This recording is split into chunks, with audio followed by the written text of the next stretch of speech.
we are now going to exercise our teeth.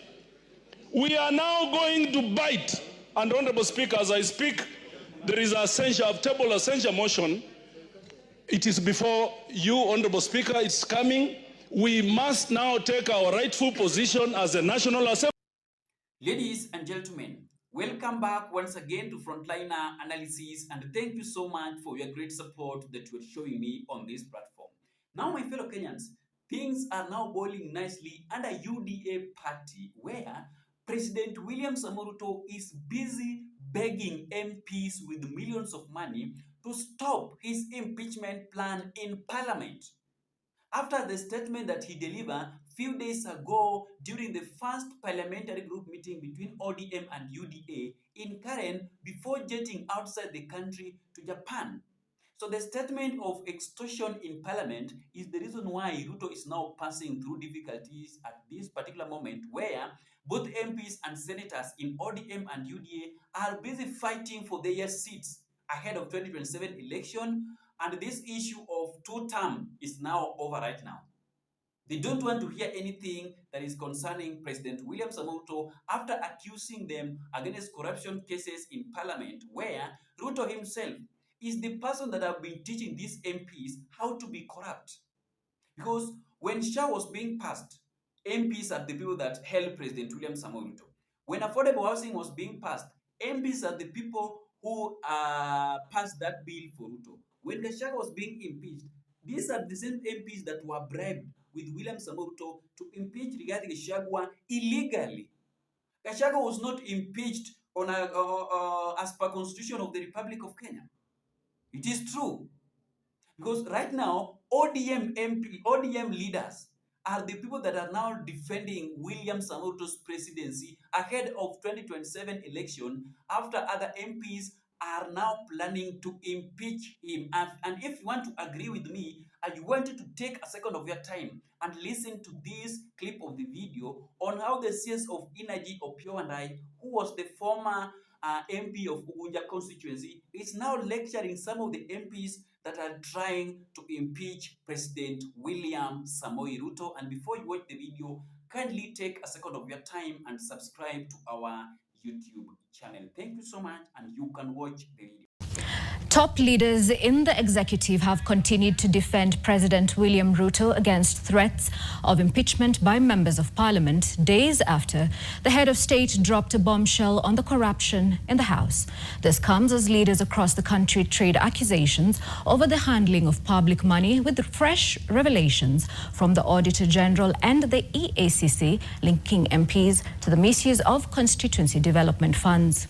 David Mudoka now reports.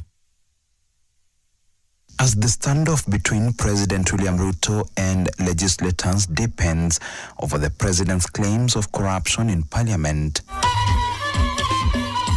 top allies of the president are hitting back at leaders calling for Ruto's impeachment in the ensuing war of words. Sasa wewe unaongea kama nani? Unaongea kwa niaba ya nani? Na wewe uko na nguvu ya kutoka wapi Kenya hii? Wewe nani amekupatia nguvu ya kuweka na kutoa rais? Wewe ni nani? Vinyangarika wakome hiyo tabia, si ndio?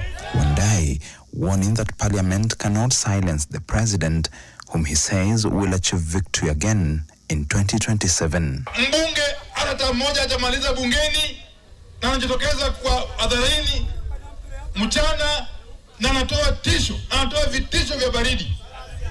Anatoa vitisho ambavyo havina maana, ya kwamba wao ndio waliweka mheshimiwa rais kwa kiti na ni sababu watamtoa.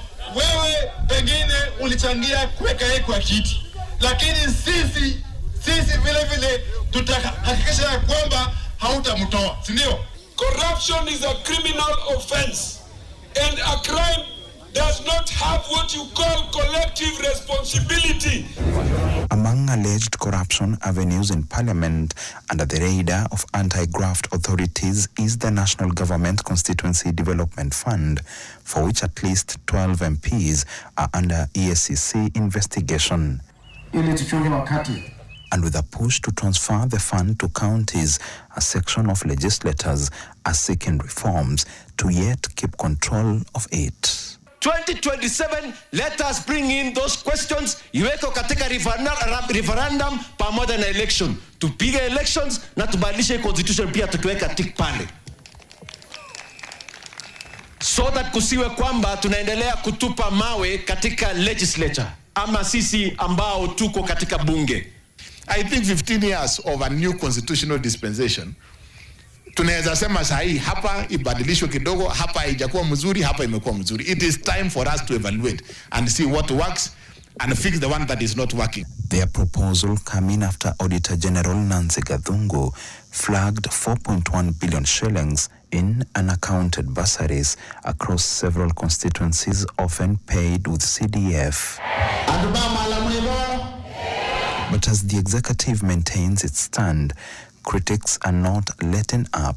Several leaders observe that any conversation on graft is dishonest on the part of the state when it continues to dish out unexplained millions in the name of economic empowerment. Unaona mtu binafsi una donate more than 200 million na tunajua mshahara yako.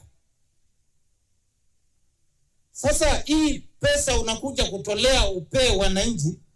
Kwa nini usituwete kwa uwanja kama hii utuambie ile biashara wewe unafanya ndio sisi tufanye tupate hiyo pesa? Mwangangi urged the Kambavoten bloc to reject what he calls an oppressive regime and instead root for Kalonzo Musyoka in the 2027 vote. David Muthoka, NTV. So that is what is happening right now. Ruto is now begging MPs. It is something that cannot be hidden because MPs have turned against him.